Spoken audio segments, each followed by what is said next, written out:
That's a hard question to answer. I don't know. I think it's a really complicated issue. Sometimes when you get into titling, I mean, our audiences are very varied. You know, and these are issues for a producer to really decide. Like, there's an overseas market which is very big.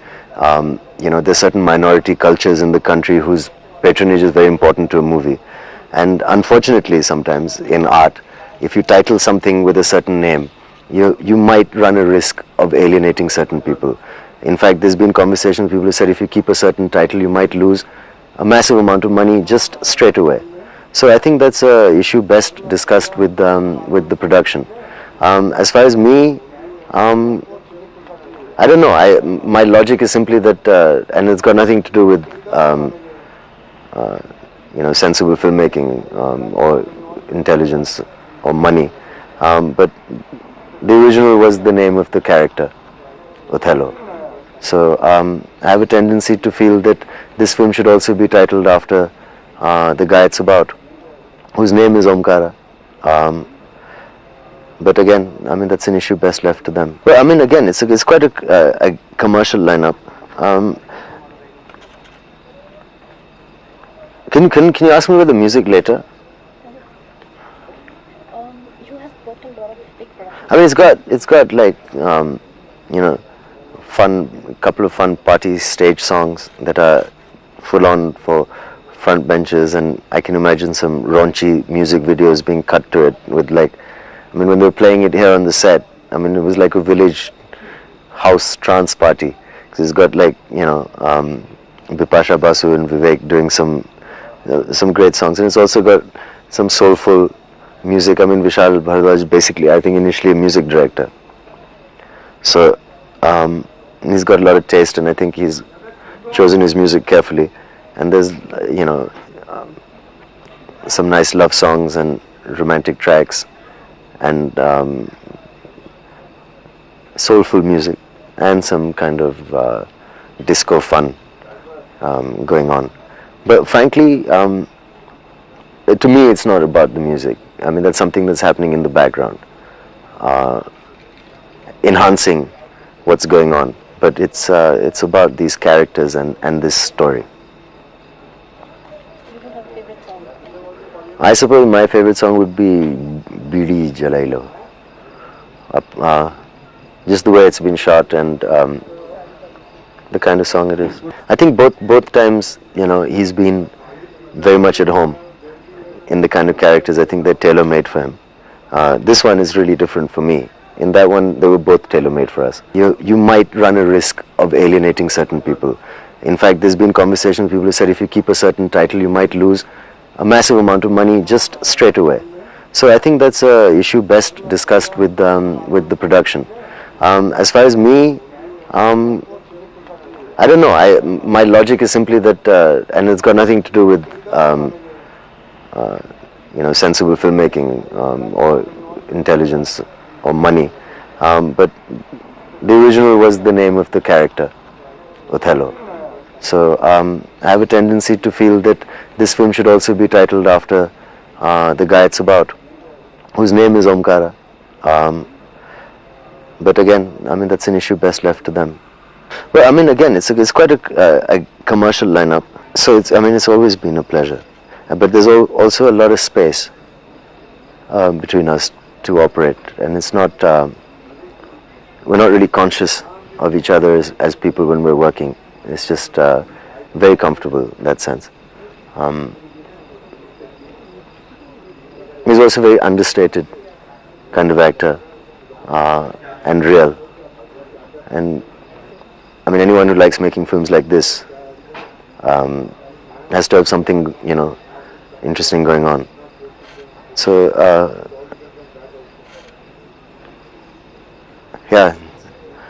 this is someone I look forward to working with more.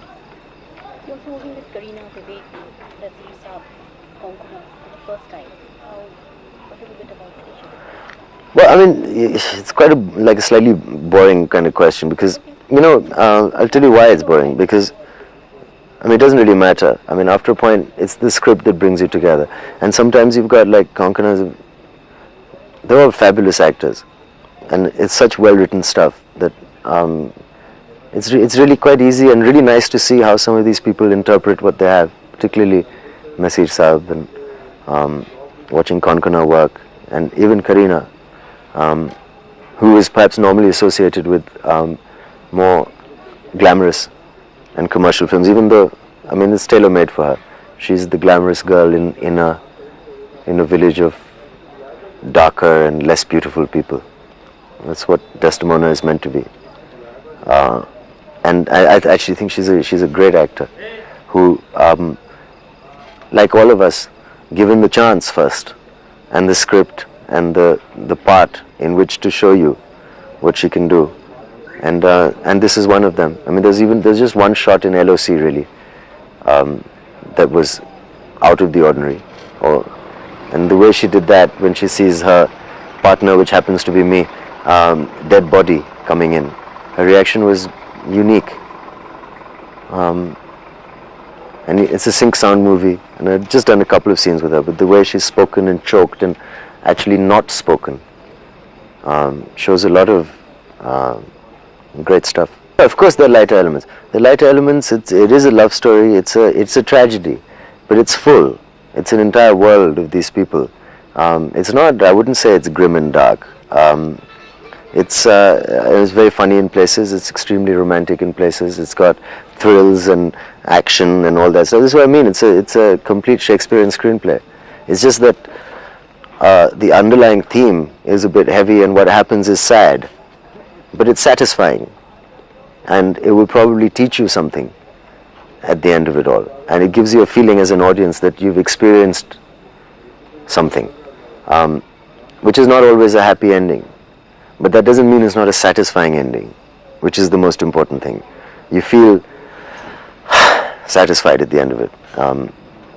But, I mean, it would be really bad if it was just flat and grim and dark. It's not. It's bright and happy in many places, and even the evil in it is almost amusing in places. So it's craftily done. I mean, they've been amazing. We've not even sensed it. I mean, everything's been... See, it's just, to me, I haven't really got into all that. It's the script. I mean, sometimes you get worried about working with certain productions because you wonder if they will do their part in releasing the film and making the film and marketing the film and all the things that producers do, which I don't even know half the stuff that they do, but I have an idea now. But the kind of passion, that the way they've worked here, aside from, I mean, being great in terms of looking after us and all that, I mean, just the fact that they picked up the script themselves. We've all chosen this for a reason, and the same reason is the brilliance of it, and that's what's binding everyone. And that's the great thing about cinema. There's so many different people from different schools and backgrounds and cultures and languages, but they're all clear on one thing, that they love this script, and that's why they're working on it, most of them. Well, I mean, you see, I don't know, I mean, there's some parts of it maybe getting ready and stuff. It's been a tiring shoot, but on the other hand, we've shot most of it near Panchgani, and I mean, I shot a lot of films abroad. And earlier, I used to grumble that, you know, my God, I want to go back to shoot in New York because it's easier. But actually, it's not true. I mean, we've had some great weather, and India is such a beautiful country when you get out of the crowded, polluted cities, and it's been a joy. I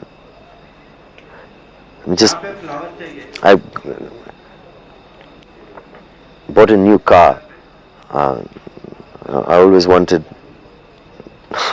so I got it, and so it's an hour's drive back to the hotel, which can sound a bit frightening for a month, but that's been one of the great joys, actually. Beautiful roads, moonlight, amazing trees with colors, and really relaxed atmosphere. This is the way to make a movie. You get out of Bombay, spend a month or two in a really nice place, and everyone gets along, mainly because they're loving what they're doing. So it's been really great, and I think I'll miss it. It's so calm, and the weather's it plays a big part for me. The weather. I mean, if it was really hot at night, and I can't, you know, it's hard to stay dry while shooting. But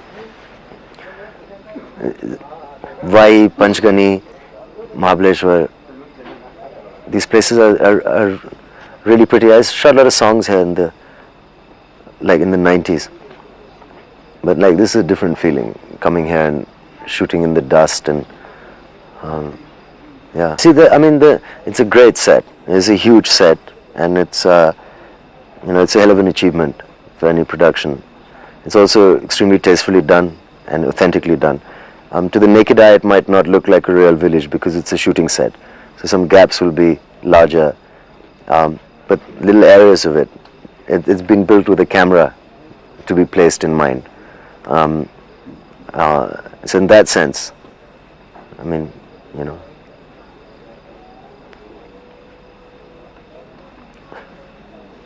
like suddenly there's like Omi's house, Langra's house. There are these little pockets with beautiful little terraces, which you have to see in moonlight, and without all these people. The set's great, but perhaps you should talk to the art director and the producer about that, because I expect nothing less. So I'm not even that sort of taken aback, or I expected this. Someone's done their job really well, which they should be. It's like I assume people will expect us to do ours.